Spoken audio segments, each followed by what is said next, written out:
नमस्ते बच्चों, कैसे हो आप लोग? बहुत अच्छे से हो। मुझे सब्सक्राइब करना ज़रूरी है, इसलिए सब्सक्राइब ज़रूर करते रहना और लाइक भी देना मुझे, ठीक है बेटा? Thank you. बेटा आज हम काव्यांश करेंगे। हमने पिछले वीडियो में गद्यांश करा था, है ना? गद्यांश मैंने आपको बताया था किसी भी अपठित गद्यांश, यानी किसी भी कहानी का या किसी भी उसका साहित्य से संबंधित कोई भी एक हमारा अनुच्छेद होता है, एक पैराग्राफ होता है, उसमें से हमें पढ़कर प्रश्न उत्तर ढूंढने होते हैं, है ना बेटा? आज हम काव्यांश पढ़ेंगे। काव्यांश का अर्थ होता है बेटा कविता का अंश। काव्यांश किसे कहते हैं? कविता के अंश को, यानी इसमें काव्य से संबंधित ये लाइन्स होती है, पंक्तियाँ होती हैं, और इसे हम पद्यांश भी कहते हैं, यानी पद्य भी कहा जाता है इसे। जैसे गद्य होता है वैसे पद्य होता है। गद्यांश, पद्यांश या फिर काव्यांश भी होता है ना? दोनों उसके नाम होते हैं। पद्यांश और काव्यांश दोनों सेम होते हैं, एक होते हैं, दोनों को आप अलग मत समझना। गद्यांश अलग है, गद्यांश साहित्य से संबंधित होता है, ठीक है? और काव्यांश और पद्यांश दोनों एक से होते हैं। तो इसकी भी जो पठित का आपको पता ही है, पठित का मतलब होता है जो बिना पढ़े हो, जो हमने कभी नहीं पढ़ा, वो काव्यांश, ठीक है? इससे संबंधित भी वही सेम बातें हैं जो हमने पिछले वीडियो में करी थी। भाषा सरल और स्पष्ट होनी चाहिए, भाव समझना चाहिए हमें, भाव ग्रहण करके प्रश्नों का उत्तर हमें ढूंढना चाहिए, मूल भाव को समझना चाहिए इसके हमें, ठीक है? इसका अर्थ हमें समझना चाहिए।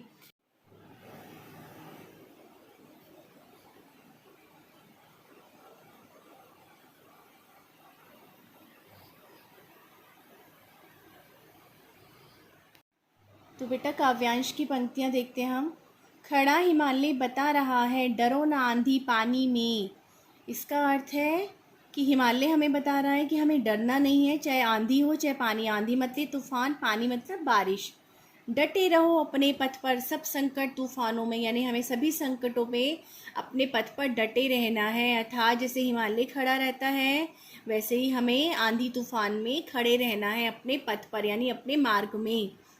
डिगो ना अपने पथ से तुम तो सब कुछ पा सकते हो प्यारे। इन पंक्तियों में कवि कह रहे हैं कि आपको अपने पथ से डिगना नहीं है। डिगना मतलब आगे पीछे नहीं होना, अटल होके आपको अपने पथ पर आगे बढ़ना है।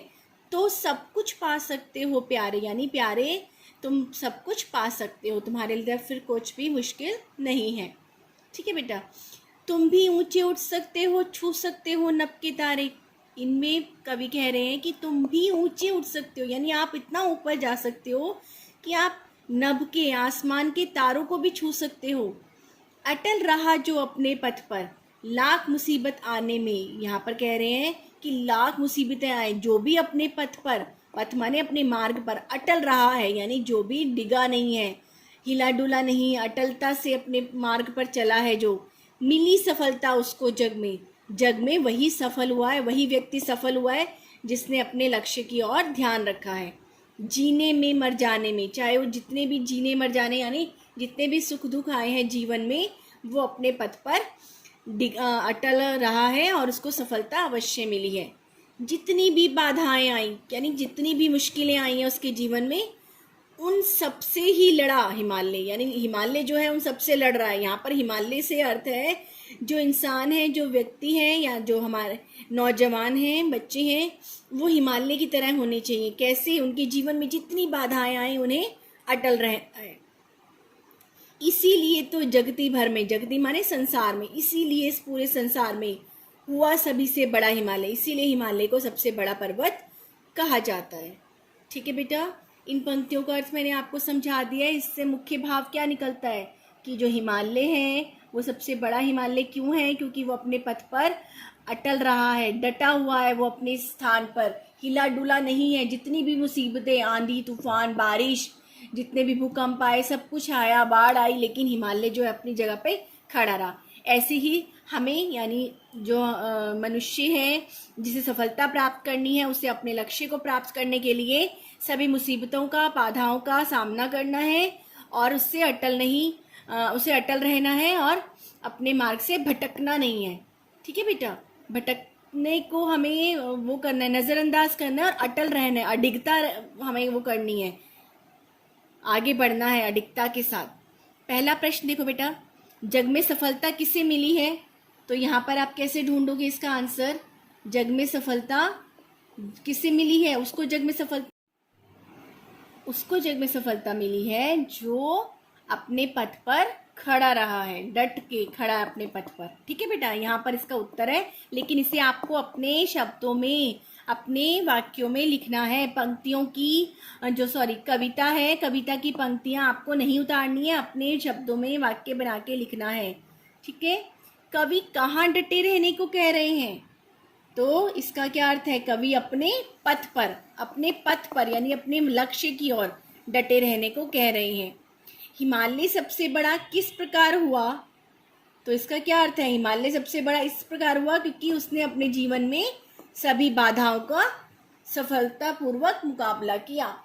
ठीक है, फिर अगला प्रश्न है बेटा, तुम सब कुछ कब पा सकते हो?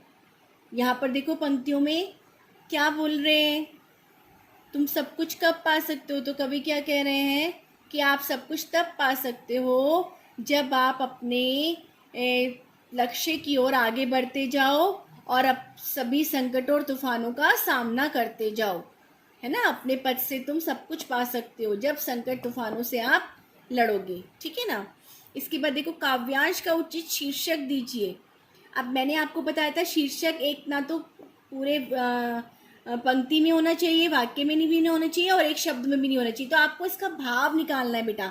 आप इसका भाव समझेंगे तो अपने वाक्यों में शीर्षक देंगे। मैं यहाँ पे नहीं बता रही इसका उत्तर, शीर्षक सभी बच्चे अपना अपना लिखेंगे। इसके बाद अगला प्रश्न है, छू सकते हो नभ के तारे का आशय क्या है?